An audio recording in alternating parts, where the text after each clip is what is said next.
सड़क के नल के पास औरत सारे बहस कर रहे होते हैं। हवा में मटके उड़ रहे हैं। तुझसे पहले तो मैं आई। आहा, तुझसे पहले मैं आई।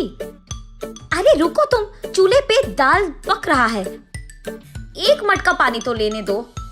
अरे तुम रुको, वहाँ झूले में मेरा बेटा रो रहा है। अरे निकलो, तुम्हारी कहानियाँ। चूल्हे पे दाल पक रहा है तो मैं क्या करूँ, और झूले में बच्चा रो रहा है तो मैं क्या करूँ। ऐसे उन दोनों औरतों को बगल में धकेलकर तीसरी औरत नल के पास आकर उसका मटका भर देती है। इतने में वही बगल में आमने सामने घरों में रहने वाले मंदाकिनी और मंगतायरू उनके अपने अपने मटके लेकर वहाँ आते हैं। एक दूसरे को देखते ही वो दोनों गुस्से से लाल हो जाते हैं। मंगतायरू और मंदाकिनी दोनों सास बहू हैं और दोनों एक ही घर में रहते थे। मंदाकिनी मंगतायरू से बहुत लड़कर उसके पति को मनाकर अपनी सास के घर से बाहर आ जाती है। दोनों का अतीत उनके सामने आता है। एक मटका पानी लाने के लिए इतना नाटक करती थी। जब भी कुछ काम बोलूं, यहाँ दुख रहा है, वहाँ दुख रहा है कहती थी। और अब देखो, मेम साहब सुबह ही उठकर मटका में पानी भरने नल के पास आ रही है। सुबह उठते ही सारे पकवान को भैंस की तरह खाती रहती है, चीजों को यहाँ से वहाँ तक नहीं लगाती है। लेकिन अब देखो, भैंस चल के आ रही है मटके पानी के लिए। ऐसे एक दूसरे को कोसते हुए वो दोनों नल के पास आते हैं। सबसे पहले मंगतायरू पानी के लिए उसकी मटका नल के नीचे लगाती है। लो, आ गई भैंस। आते ही अपना मटका लगा दिया इसने नल के नीचे, जैसे इसका बाप का जागिर हो। ऐसे उसका मजाक उड़ाकर मंगतायरू की मटके को एक जोर का झटका देती है। बस मटका ऊपर उड़कर नीचे गिरता है। बाप रे, कितनी घमंडी है ये। मेरे ही बेटे के पैसे खाते हुए मुझे भैंस कह रही है, और ऊपर से मेरे ही लटके को लात मारा तुमने।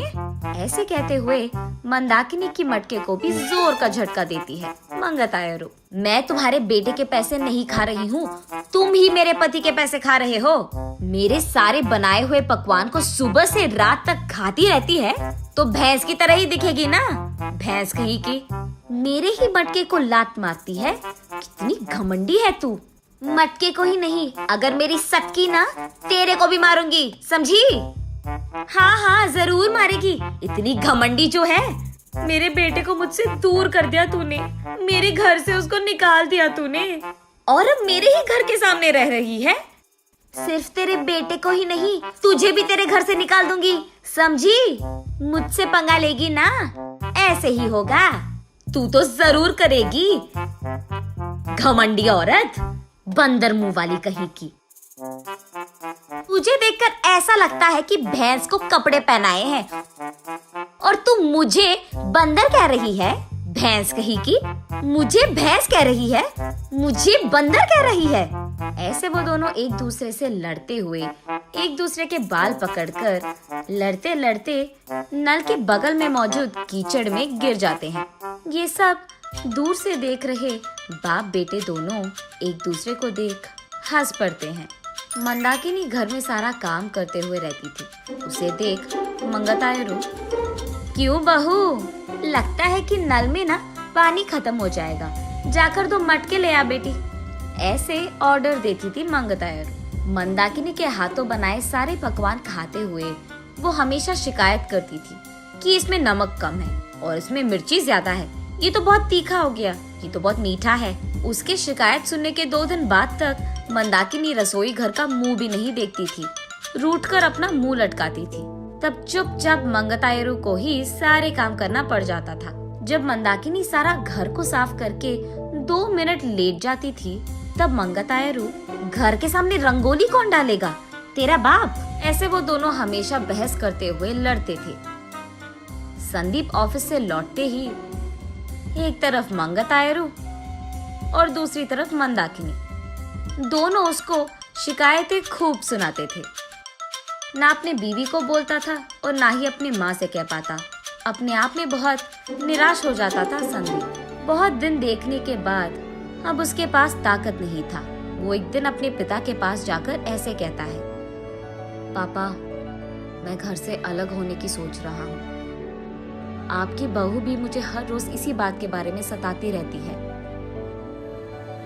हाँ तो तुम सच में अलग हो जाओगे बेटा? तुम्हें क्या लगता है अलग रहने से इन दोनों में ममता जाग उठेगी? ममता और प्यार भले ही बाहर ना आए, लेकिन इन दोनों को इतना तो समझ आएगा कि एक दूसरे के बिना अपने अपने घरों में अकेले रहते हुए सारे काम अकेले करते हुए कितना मुश्किल है। अब दोनों को समझ में आना है ना पापा कि अलग रहना कितना मुश्किल है। ऐसे कहता है। हाँ ठीक है, तुम्हारी मर्जी, लेकिन अभी के अभी कहाँ जाओगे बेटा? मैं कहाँ जाऊँगा, हमारे घर के एकदम सामने जो घर है उसमें किराए पे रहूंगा। ऐसे बाप बेटे दोनों ऐसी योजना बनाते हैं जिनसे सास बहू अनजान है। इन दोनों को सबक सिखाना तो छोड़ो, एकदम पागलों की तरह लड़ रहे हैं ये दोनों। ऐसे कीचड़ में गिरे सास बहू को देख उनके चारों ओर मौजूद सारे गांव वाले जोर जोर से हंसते रहते हैं। अब इन दोनों इसके बाद क्या करेंगे ये हम अगली वीडियो में जानेंगे।